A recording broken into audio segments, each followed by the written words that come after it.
إن الحمد لله نحمده ونستعينه ونستغفره ونعوذ بالله من شرور أنفسنا ومن سيئات أعمالنا من يهد الله فلا مضل له ومن يضلل فلا هادي له أشهد أن لا إله إلا الله وحده لا شريك له وأشهد أن سيدنا محمدا عبده ورسوله اللهم صل على سيدنا محمد سيد الأولين والآخرين إمام الأنبياء والمرسلين وعلى آله وأزواجه وذريته وصحبه أجمعين ومن تبعهم بإحسان إلى يوم الدين أما بعد فيا إخوتي الحاضرون أوصيكم ونفسي بتقوى الله وطاعته ومحبته فاتقوا الله واعملوا الصالحات وانتهوا عن السيئات وقد قال الله تعالى في القرآن الكريم أعوذ بالله من الشيطان الرجيم قل إن كنتم تحبون الله فاتبعوني يحببكم الله ويغفر لكم ذنوبكم والله غفور رحيم. صدق الله العظيم. Hadirin jamaah Jumat sekalian, capaian tertinggi dari ketakwaan adalah meraih cinta Allah, mahabbatullah atau hubbullah. Inilah idaman tertinggi seorang yang bertakwa, seorang hakim, sampai pada level Allah mencintainya. Inilah harapan kita semua. Harapan tertinggi seorang mukmin, seorang muslim, seorang muttaqin adalah meraih cinta Allah Subhanahu wa taala. Al-Imam An-Nawawi menghimpun beberapa ayat dan hadis yang menjelaskan kepada kita apa saja ciri kecintaan Allah kepada seseorang yang jika hal tersebut ada di dalam diri seorang muslim, dipastikan dia mendapatkan hubbullah atau mahabbatullah, cinta Allah. Di dalam ayat yang saya baca di awal khutbah tadi, Al-Imran 31, Allah mengatakan, "Qul," katakan wahai Muhammad SAW, katakan kepada mereka, jika kalian mencintai Allah, maka ikutilah aku, maka Allah pasti mencintai kalian. Ayat ini menjadi petunjuk pertama bahwa ciri orang yang dicintai Allah adalah dia mengikuti Rasulullah, ittiba, mencontoh, meneladani Rasulullah SAW. Jika dia mendengar satu hadis Nabi tentang satu tindakan Nabi, satu ucapan Nabi, satu perbuatan Nabi, satu cara ibadah Nabi, Nabi mengatakan apa, Nabi berbuat apa, maka terdorong hatinya untuk segera melakukan. Walaupun mungkin hanya sekali melakukannya di dalam hidup, maka orang yang seperti itu memiliki dorongan kuat untuk melakukan apa yang Nabi lakukan, mengucapkan apa yang mengucapkan. Itu tanda orang itu dicintai Allah. Hadirin jamaah sekalian, kita tidak akan bisa mengikuti Rasulullah ittiba kalau kita tidak tahu kata-kata Rasulullah, tidak tahu perbuatan-perbuatan Rasulullah, tidak tahu persetujuan Rasulullah SAW, aqwal, af'al, takrirat, sunnah-sunnahnya kita nggak tahu, nggak mungkin kita akan mengikuti Rasul. Dan kita tidak mungkin tahu ucapan Rasul, perbuatan Rasul, sunnah Rasul kalau kita tidak ngaji hadis. Maka bisa dikatakan orang-orang yang senang ngaji hadis, cinta ngaji hadis, majlis-majlis yang di situ mempelajari hadis, insya Allah itu adalah ciri turunnya cinta Allah kepada orang, kelompok atau hadis itu. Tetapi tentu saja hadirin sekalian, pelajari hadis sebagaimana para sahabat, para tabi'in, para atba tabi'in, para imam madhab memahami dan menyimpulkan hadis, tidak mempelajari hadis, tetapi kesimpulannya justru menjauhkan dari sunnah Rasulullah SAW. Ini yang pertama. Maka jika ingin dicintai Allah, ikutilah Rasulullah. Jika ingin bisa mengikuti Rasulullah, maka ketahuilah, pelajarilah kata-kata Rasul, pelajarilah perbuatan Rasul, pelajarilah tindakan-tindakan Rasulullah, pelajarilah sunnah-sunnah Rasul dengan berguru kepada para ulama yang bersandar ilmu dan pemahamannya. Yang kedua dari sekalian, disebutkan di dalam surat Al-Maidah, Allah berfirman, ya ayyuhalladzina amanu wa yartadda minkum 'an dinihi fasawfa ya'tillahu biqaumin yuhibbuhum wa yuhibbunahu. Wahai orang-orang yang beriman, siapapun dari kalian yang murtad, meninggalkan agamanya, maka Allah akan mengganti mereka. Orang-orang yang murtad, meninggalkan agama, keluar dari Islam, akan Allah ganti mereka dengan satu kaum, satu kelompok orang-orang yang yang Allah cinta pada mereka dan mereka pun mencintai Allah. Ayat ini jadi petunjuk kedua tentang ciri-ciri orang yang dicintai Allah. Allah melanjutkan, adzillatin 'alal mu'minin, 'izzatin 'alal kafirin, yujahiduna fi sabilillahi wa la yakhafuna lawmata laim. Orang yang dicintai Allah itu sifatnya satu adalah lemah lembut, merendah kepada sesama muslim. Dia cinta dan sayang kepada sesama muslim. Di dalam khutbah saya dulu di masjid ini, saya pernah membahas tentang keharusan sayang dan cinta kepada muslim manapun, tidak memberikan ruang sekecil apapun untuk membenci muslim manapun.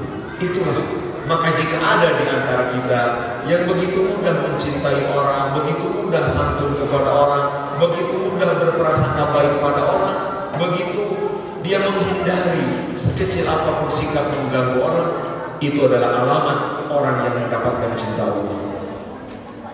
Kemudian orang itu dia berjuang sungguh-sungguh di jalan Allah, dan ketika dia berjuang mengamalkan agama, menerapkan agama, dia bangga dengan agamanya, dia bangga dengan amal-amal Islamnya, dia bangga dengan amal-amal sunnahnya, tanpa takut sedikit pun diejek orang. Hadirin jamaah sekalian, jika tindakan kita sudah benar, jika ucapan kita sudah benar sesuai syariat, sesuai petunjuk Rasulullah, sesuai contoh para ulama, maka jangan takut ejekan orang, jangan takut cibiran orang, lanjutkan amalkan agama. Jangan gengsi menerapkan agama di lingkungan kita. Justru orang-orang yang dia bangga menerapkan agamanya tanpa merasa lebih baik, dia merasa bangga menerapkan Islam tanpa merendahkan orang lain, itulah ciri orang-orang yang mendapatkan mahabbatullah, cinta Allah. La yakhafuna lawmata laim. Dia tidak takut sedikit pun. Jangan sampai kita kurang rajin sholat, kurang rajin ngaji, kurang rajin menerapkan agama hanya karena takut komentar orang lain, hanya karena mempertimbangkan penilaian dan komentar teman, komentar sahabat, komentar di grup, komentar tetangga, lalu kemudian semangat ibadah kita berkurang. Maka miliki semangat sekaligus itu menunjukkan bahwa ketika kita beragama, orientasi tujuan kita adalah kedekatan dengan Allah, bukan penilaian orang lain. Hadirin jamaah sekalian, lalu informasi ketiga ini dimuat dalam hadis sahih. Ciri orang yang dicintai Allah disebutkan oleh Allah dalam hadis, wa ma yataqarrabu ilayya 'abdi bi syai'in ahabba ilayya mimma taradtu 'alaihi wa ma yazalu 'abdi yataqarrabu ilayya bin nawafil hatta uhibbahu. Kata Rasulullah SAW, tidaklah seorang, kata Rasulullah dalam hadis qudsi ini firman Allah berfirman dalam hadis qudsi, tidaklah hambaku mendekatkan diri kepadaku dengan yang lebih aku senangi daripada amal-amal fardu, lalu dia memperbanyak amal sunat sampai aku mencintainya. Maka ciri orang yang dicintai Allah adalah dia maksimal melakukan ibadah fardu dan kemudian memperbanyak amal-amal sunat.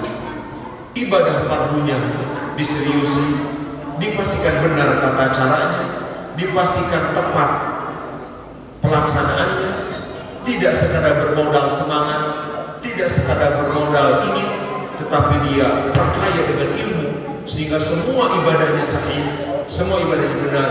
Lalu kemudian dia memperbanyak amal-amal sunnah, sholat-sholat sunnah dan segala macam sampai dia meraih cintanya Allah. Maka jika hadirin jamaah sekalian, ada orang di antara kita begitu senang memperbanyak amal sunnah tanpa meremehkan yang fardu, tanpa meninggalkan yang fardu, itu ciri dicintai Allah. Tetapi kalau sebaliknya senang dengan amal sunat tetapi menyepelekan amal fardu, justru itu jebakan setan. Amal fardu asal-asalan, tetapi amal sunat dia lakukan habis-habisan. Hadirin jamaah sekalian, yang terakhir ada sebuah hadis yang mengisahkan ketika Rasulullah SAW mengutus pasukan perang Sariyah tanpa diikuti beliau, di bawah pasukan Usama bin Zaid. Komandan perang selama perjalanan mengimami sholat dengan bacaan 2 surat. Setiap dia selesai 1 surat, dia membaca surat Al-Ikhlas. Lalu setelah pulang ke Madinah, ada seorang sahabat yang mengeluhkan ini kepada Rasulullah, karena dengan tambahan surat Al-Ikhlas sholatnya jadi lebih lama. Dikeluhkan bahwa orang ini mengimaminya kelamaan. Lalu Rasul memanggil orang itu, kata Rasulullah, coba panggil orang itu, kenapa dia setiap rakaat yang dibacakan surat selalu menambahkan surat Al-Ikhlas, surat Qul Huwallahu Ahad. Dipanggil orang itu, lalu ditanya, dia menjawab, saya cinta surat Al-Ikhlas, saya senang dengan surat Al-Ikhlas. Ini surat yang berisi sifat-sifat utama Allah, kemahasaan Allah, kemahatunggalan Allah, bahwa Allah tidak perlu siapapun, tidak butuh bantuan apapun, tidak beranak, bukan anak, bukan ayah, tidak ada istri, cukup Allah sendiri saja. Inilah sifat-sifat utama, dan Allah semua hal hanya ditujukan kepada Allah, tidak perlu kepada yang lain. Cukup dengan kesendiriannya Allah bisa menuntaskan segala hal. Aku sangat senang surat ini. Diberitahu kepada Rasulullah bahwa alasan orang ini membaca surat Al-Ikhlas karena dia senang dengan isi dan nilai-nilai di dalam surat Al-Ikhlas. Apa kata Rasulullah? Kata Rasulullah SAW, akhbiru anna Allah Ta'ala yuhibbuhu. Oh begitu, beritahu saja, beritahu orang itu bahwa Allah mencintainya. Kecintaan dia pada surat Al-Ikhlas berbuah kecintaan Allah. Maka hadis ini jadi informasi penting buat kita, bahwa di antara ciri orang yang dicintai Allah, yang sedang mendapatkan curahan cinta Allah, adalah dia begitu senang dengan surat Al-Ikhlas. Di kita kadang-kadang Al-Ikhlas dicibir, ada istilah kulhudei. Padahal jika paham hadis sahih ini, memperbanyak surat Al-Ikhlas dengan motivasi seperti itu adalah justru itu tiket kecintaan Allah Subhanahu wa Ta'ala. Maka hadirin sekalian, inilah informasi dari Al-Quran dan hadis tentang ciri-ciri kecintaan Allah kepada seorang hamba. Maka jika kita ingin mendapatkan cinta Allah itu, lakukan informasi-informasi tentang hal tersebut. Semoga kita semua mendapatkan kecintaan Allah Subhanahu wa Ta'ala. Qala ta'ala, qul in kuntum tuhibbuna Allah fattabi'uni yuhibbukumullah wa yaghfir lakum dhunubakum wallahu ghafurur rahim. Barakallahu lakum bima fihi min al-ayati wa dhikril hakim wa taqabbala minni wa minkum tilawatahu innahu was-sami'ul 'alim.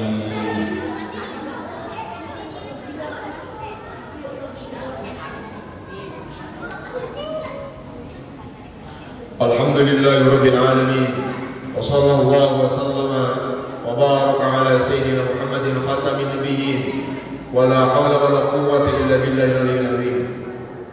أما بعد فيا إخوتي الحاضرون اتقوا الله حق تقاته ولا تموتن إلا وأنتم مسلمون واعلموا أن الله تعالى أمر بعبادته بنفسه فقال إن الله وملائكته يصلون على النبي يا أيها الذين آمنوا صلوا عليه وسلموا تسليما. اللهم صل وسلم وبارك على سيدنا محمد ورضي الله تبارك وتعالى عن صحابة رسول الله أجمعين. اللهم اغفر للمسلمين والمسلمات والمؤمنين والمؤمنات الأحياء منهم والأموات. اللهم اغفر لنا ذنوبنا وكفر عنا سيئاتنا وتوفنا مع الأبرار. اللهم إنا نسألك حبك وحب من أحبك وحب عمل يقربنا إلى حبك. اللهم وما رزقتنا مما نحب واجعله قوة لنا فيما تحب. اللهم وما زويت عنا مما نحب واجعله فراغا لنا لما تحب.